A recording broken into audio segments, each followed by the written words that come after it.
Hey guys, Palsteron here, and today let's talk about totems. In particular, the melee variety. Now, in PUBG Exile 1, melee totems are an absolute meme, and right now, the good totems, which means spell totems and ballista totems, don't have any support. Spell totems straight up don't exist, because their ascendancy isn't out yet. We're gonna see that once, I don't know, Templar comes out most likely.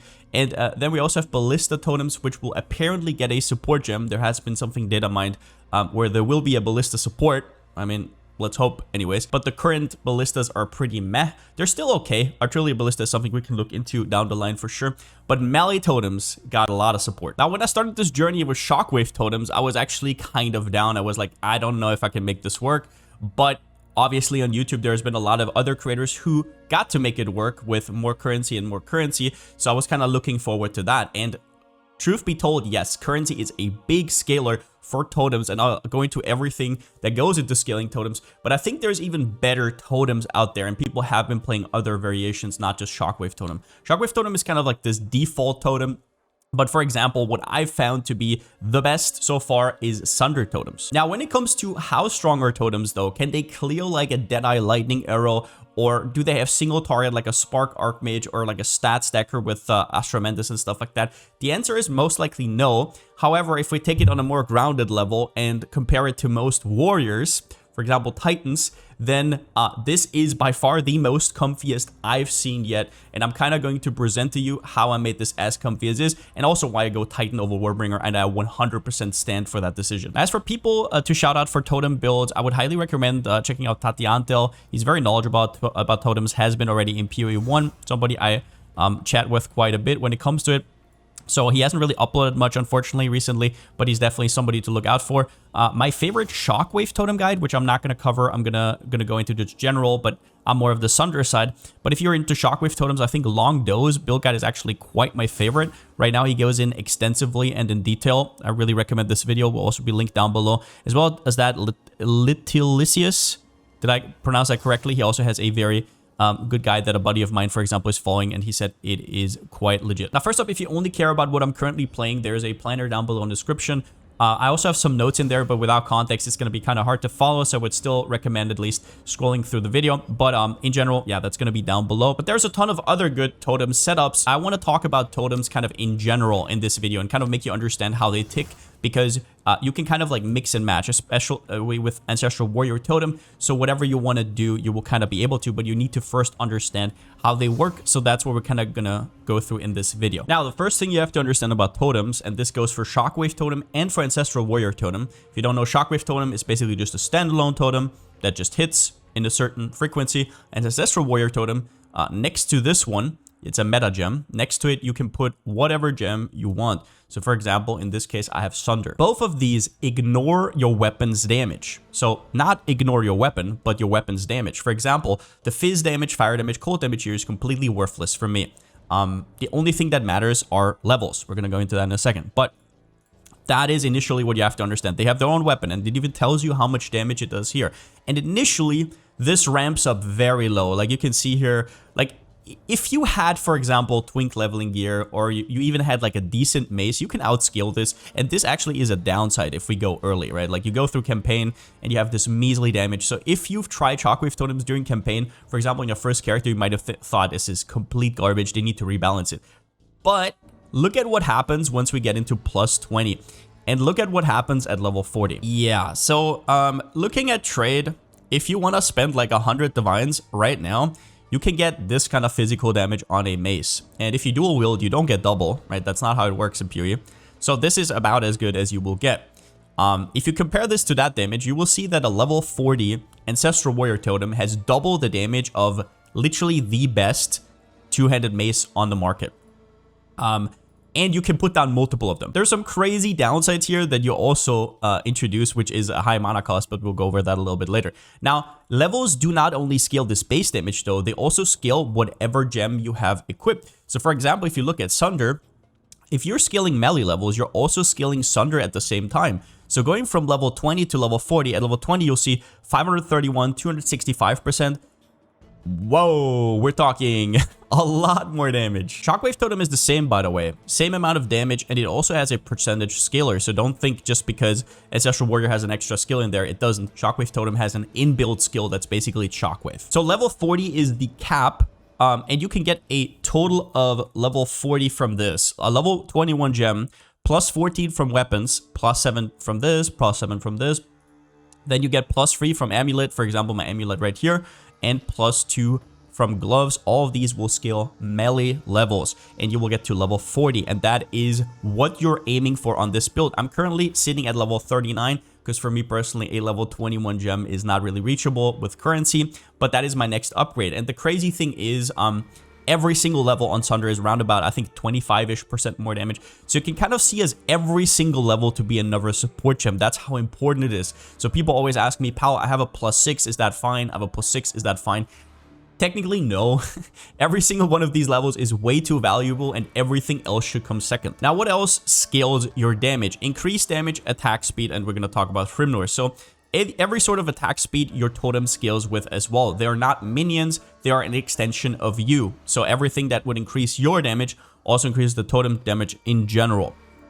With that said, stuff like increased damage, you don't have to just take totem damage. Increased melee damage and increased attack damage also works, because if you look at the tags of Ancestral Totem up top, AoE, melee, physical, all of these work, right? It's also an attack, because you have a supported thing that is an attack. So all of these do work. You don't just have to go for totem damage. And then obviously the last one is +2 maximum number of totems. I have +1 here and +1 from Watchtowers. You can also get +1 from a unique amulet. And that amulet is Uldern, Idols of Ultim, +1 limit to skills, which also counts for totems. And you could say, wow, that's probably competitive with +3 levels. It really isn't. It's not even close. You could also get a Prism of Belief with +3, and then put in Idols of Uldern, because it caps at level 40, right? You can't go higher than level 40. So that could work, but then you're still, like, amulets still have so many good stats that you're foregoing. So to each their own, +1 limit. If you want to, you can. I think it's pretty close, but I think if you have a good Ami, it's just way better. Now, there is another thing with totems that kind of works, which is, if you look at Shockwave Totem right here, right, it's just a single Shockwave Totem. It attacks away. Hrimnor's Hymn actually works. I don't know if this is intended, if this is a bug or not. Slam skills you use yourself cause aftershocks. Now, technically, the supports that give you aftershock don't work on totems, but nothing really implies that aftershock wouldn't work with totems. So it could be that the support gems don't work and this is fine to work, or the other way around, that nothing's that's supposed to work, but something is off here. So if you look at this, you could replace one of your weapons with Hrimnor's, right? And you will see that you actually get double hits now. You get that aftershock, which is huge. However, you have to realize what you're replacing. It's a +7. +7 will give you, on Sunder, like, I think it's 180% more damage, I want to say. So this doubles your damage. It's quite a bit better, but it does not give you as big of a mana cost increase. So for example, if you look at this one, 331 mana, 345 life. If I go this one, it goes down to almost half, or even less than half, right? So that is definitely something you can do while you're kind of progressing with the character. And do note that Hrimnor's Hymn has no level requirement whatsoever, so you can just dual wield them ASAP. It also only needs 11 strength. So with Giant's Blood, you can literally just get going. A thing that doesn't work is damage with two-handed maces, and everything that says maces, because technically your totem does not use a mace. It uses their own weapon, which seems to be undefined, I guess. At least I tried this out. Also, I'm pretty sure, I actually didn't try this out for this video, but multiple people have told me two-handed damage also does not work. So keep that in mind. Now, what about totems feeling awkward though? I'll show you a map run in a second, but as you can see right here, it's not awkward at all. You basically just place and go, just as you would in PoE 1. In fact, melee totems are way better than in PoE 1 because you can put them at the edge of the screen. So if you're playing correctly, you're never gonna get touched whatsoever. And the reason for that is totem placement range. You get 50% from Ancestral Reach, and then also 20% from Ancestral Artifice. That is how you can place them on the edge of the screen. But the way more important stat is totem placement speed. Everything revolves about totem placement speed, which you get basically everywhere. So I'm a Titan, and Titans get 50% increased effect of small passives, which means that you get even more of these. So usually these are 20%. with Titan 30. You can also get up to 20% from rubies, which have an array of other good stuff like totem damage, physical damage, attack damage, melee damage. Even weapon swap speed is nice. More on that in a second. But in general, totem placement speed is everything, and it will be the difference of you feeling clunky whenever you first equip it and not feeling clunky. So placement speed is not just the animation. You can see right here, if you look at my character, it almost doesn't even do an animation anymore. But it is also the travel speed, right? So in general, totem placement speed is probably the most premium stat. And if you feel like your build feels off, that is why. And that's also one of the reasons why Warbringers have a lot harder time to make totems feel good, is because Titan starts with this upside. As for why Titan over Warbringer, because Warbringer has totem nodes, so obviously you should be using it for totems, right? Well, there's a few problems. First up, Anvil's weight. Breaking armor while clearing isn't really that important, and against bosses you can easily do that yourself, so the upside of it isn't really there. If Sunder was able to break armor itself and you could like kind of loop into the next armor break and whatnot and get guaranteed crits, I would be all for this ascendancy, which is actually what I thought would happen. But Sunder can't break armor on its own, it just can't, so that is kind of screwed up. And imploding impacts currently is bugged, straight up. If an enemy goes below 0 armor, it doesn't do anything, so maybe that's going to be fixed. If that is ever fixed, Warbringer might become more interesting. Answer Call is okay. You have spirits that kind of block projectiles. It gives you small buffs like global defense, like a little bit of action speed, but it's just not worth going for this ascendancy. Wooden Wall is fine, but is it like, I don't know, worth it? And all this block stuff is cute and all, but we only have block on our weapon swap, so it wouldn't really be good. And you cannot go block on your main hand because you're going to lose like 2/3 of your damage by not going for double two-handers. So in general, what's the issue? The main issue is Titan is just way better. Titan gives you, if you look at this real quickly, if you look at what Titan provides, I mean, 50% increased effective small passives is so wild. Once you add everything up, especially since totems don't really have to path all that much. So all these small nodes that don't usually work, like all these pathing nodes, you have to take very little. And I don't know, totem nodes are just so stacked, increasing their effectiveness, increasing the totem placement speed from 20 to 30. If you go energy shield or armor, it's just so goddamn good. So this alone, with the small pathing nodes also being increased strength, which is nice. Crushing blows, like you just insta-pop enemies into stun mode. It is ridiculous. Same with surprising strength, a more multiplier. So in general, Warbringer just kind of has an identity crisis, and it's okay at best. But for this archetype, I would 100% go Titan. All right, now for this, I'm quickly going to show you a map. I'm going to do a tier 15 with +2 to level, so it's going to be tier 17 with a boss, and I'm quickly going to show you the damage. So it's at 81. Actually, I had the subs on all the time, so you can see it in the top right corner. Okay, so what we're looking for, well, we're basically going to place totem and we're going to move. So I have 2 totem setups. I have Ancestral Warrior Totem, and the other one is more mana. That's because that's where all the goodies are on. This is for the boss. Basically, when I get to a boss, I just do this, and then I go back. Done. It's way easier than fiddling around with gems, in my personal opinion, but whatever floats your boat. There's also downsides because I have to have 2 level 20 Ancestral Warrior Totems and 2 level 20 Sunders, which is obviously a lot more investment. When it comes to Shockwave versus Sunder, this is a very interesting topic. I personally like Sunder for anything but Breach. So Sunder, as you can see, is a little bit slower in terms of its wind-up, but once it hits, it hits. And it will basically explode anything immediately. Shockwave also kind of does that, but it does not really go ahead. So if you can see right, this upheaval is literally going straight. Like, if there was anything behind there, it would have already cleared it. So that is the reason I like Sunder. It's a lot more thorough when it comes to placement. Whereas Shockwave, just to give you a comparison, you put it down here, and sure, it has good AoE, but it's never going to do anything outside of that. Sunder, if it sees an enemy here, goes here, clears everything up to down there. And it also, if there's an enemy behind me, then swaps to this route and clears anything back there. As well as that, Sunder also goes over hurdles sometimes, which is super awkward, but obviously I'm not complaining.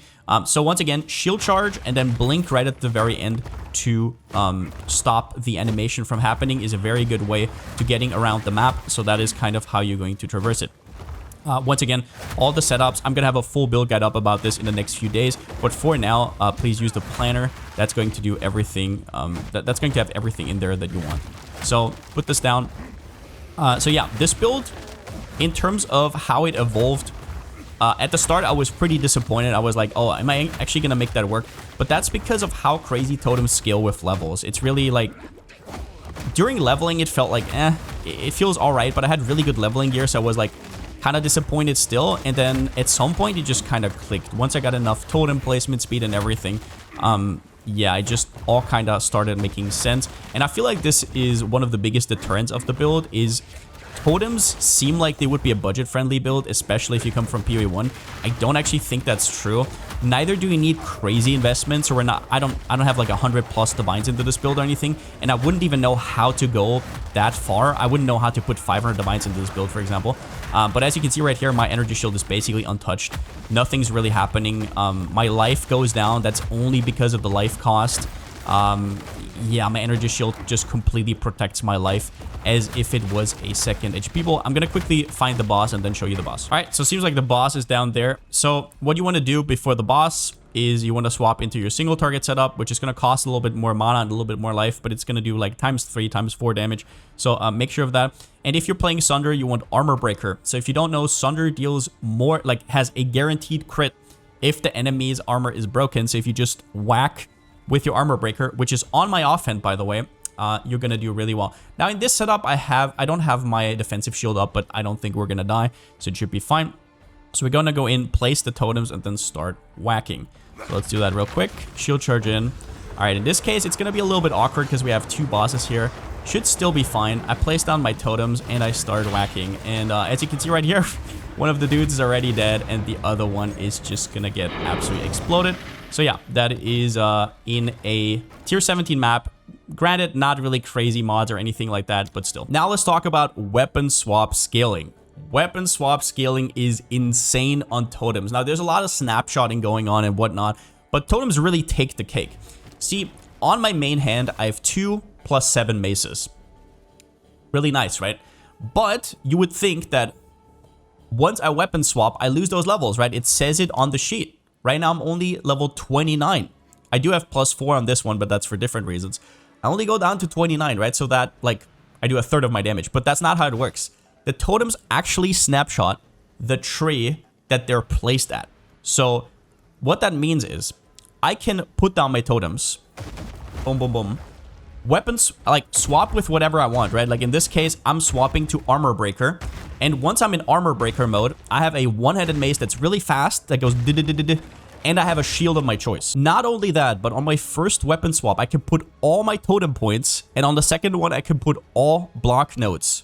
So what that results in, and I've tested this multiple times, even +1, you can put on your weapon swap. So for example, as you can see right here, I have, technically, if I swapped my tree, I should only have 1 maximum totem, but I placed down 3, and it works perfectly fine. They stay, right? So why is that? That is because it snapshots.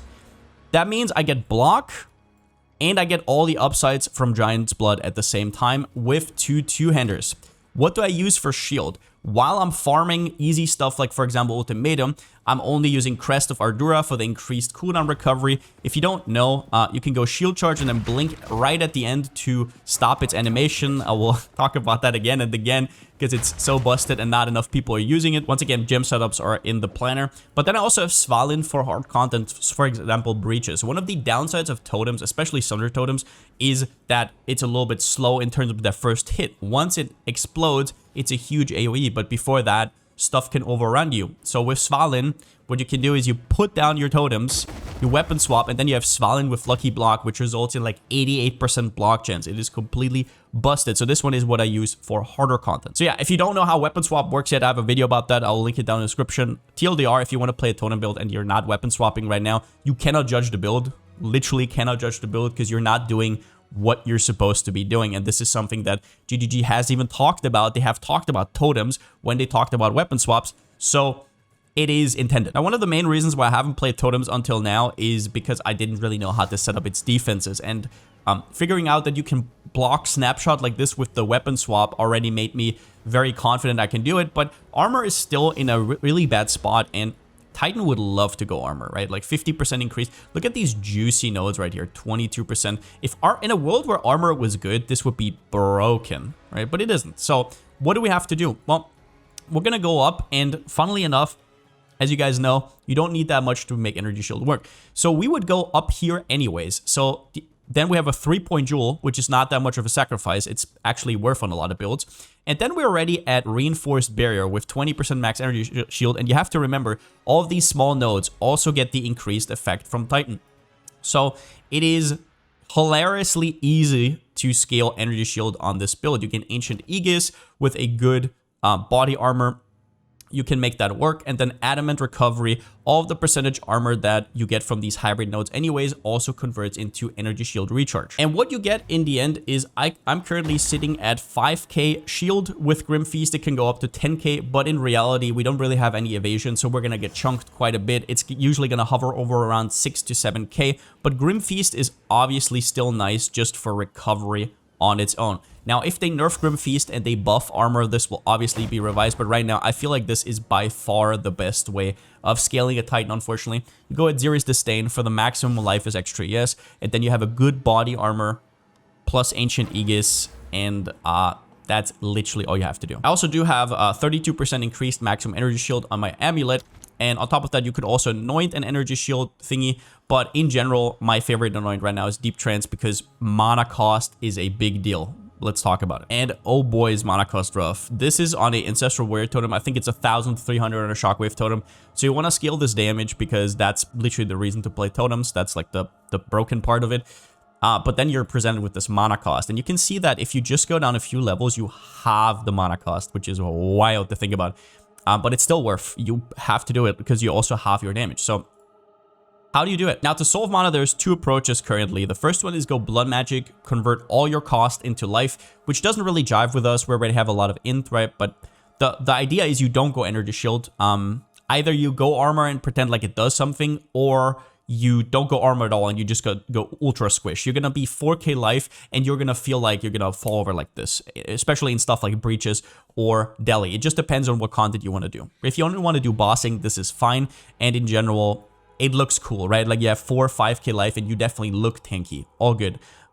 You have to scale a lot of region to make this work. And it does work. Don't get me wrong. You can scale all of these region nodes. You're going to take these. You're going to take all of these. You're going to take this cluster, that cluster. One thing you'll notice, though, is that is a crazy amount of investment, especially because your pathing is going to be a little bit suboptimal. But it does work. The only problem I have with this approach is that percentage region is kind of annoying to get. You could get a helmet corruption with up to 2%, and then you can get a body armor with like 2.5% region implicit. The problem, once again, is this is armor, which is kind of dog shit right now, or you go Chaos, whatever you want to. So in general, it means I either go Energy Shield or I go Regen. If Energy Shield, just to be clear, if Energy Shield gets nerfed and Grim Feast gets nerfed, I'll probably try something like this as well. So it's not like this thing, it isn't worth doing. Most people, in fact, are doing it. But I will propose the Price of Freedom route and the half and half conversion. But this one needs a little bit more specific instructions. So first up, you go Price of Freedom, right? So with Titan,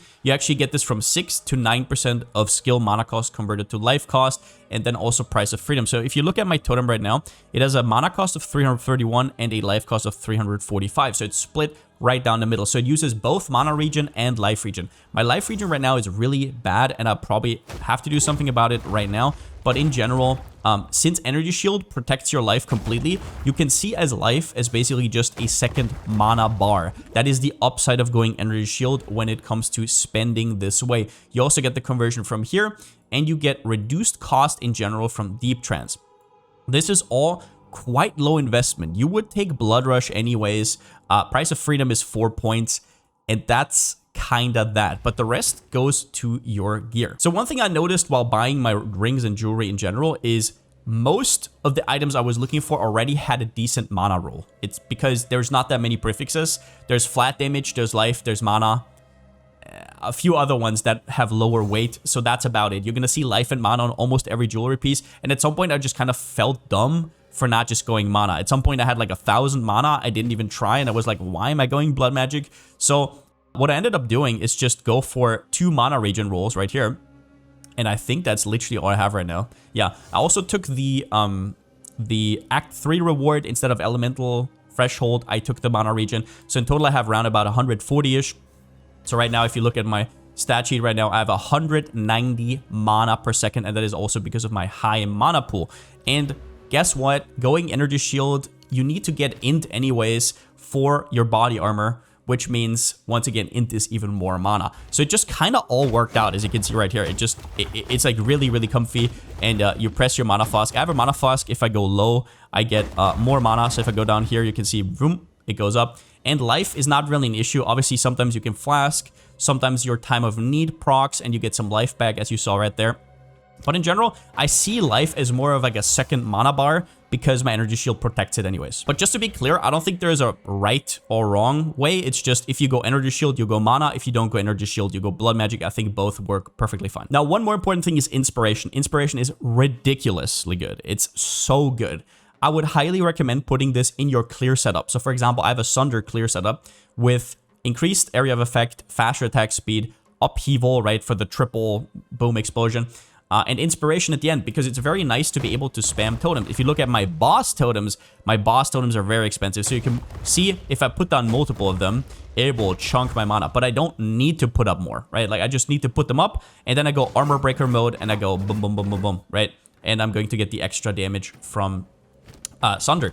So that's basically the gist of it. On your clear totem, you 100% want inspiration. And you could say, oh, you're sacrificing a support gem, but it is what it is at the end of the day. And it just feels that much more comfortable when you're moving around and you constantly have to replace your totems. Last thing I want to talk about is Giant's Blood and its downside. So Giant's Blood makes it so you can use 2 two-handers, but you triple your attribute requirements of those weapons.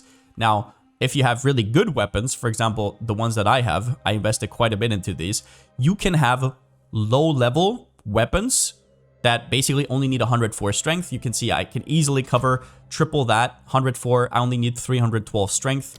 Easy peasy. That means that in my runes, I can put increased stun buildup, which is super nice.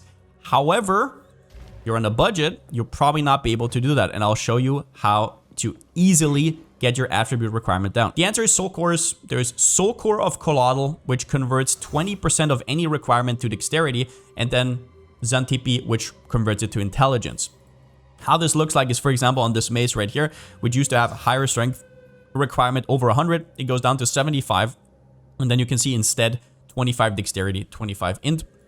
And you can do this on very high weapons. So for example, let's say, I don't know, you look up a two-handed mace and it has 150 strength requirement. And well, that sucks because if you triple that, you would need 450 strength, which you could get, but it's pretty hard to do. What you can do instead is that 150, if you put in 2 of these runes, you go times 0.6 because you're converting 40% of it, and it's all the way down to 90. And yeah, 90 times free, pretty easy to solve all of a sudden. And once again, all that matters on your weapon is +7, +7. If you can get strength or stun buildup, that is obviously a huge boon and very strong. But the +7 trumps everything by like 100. But yeah, this is kind of the build that I wanted to put out. I think the totems are quite good in like this mid-range of investment. I don't think they excel at like 500 to 1,000 divines or anything like that, because at some point I wouldn't even know what to invest into. But I also don't really think it excels in like the 0 to 5 or 10 divine spot, because it just needs those levels. Those levels are just everything.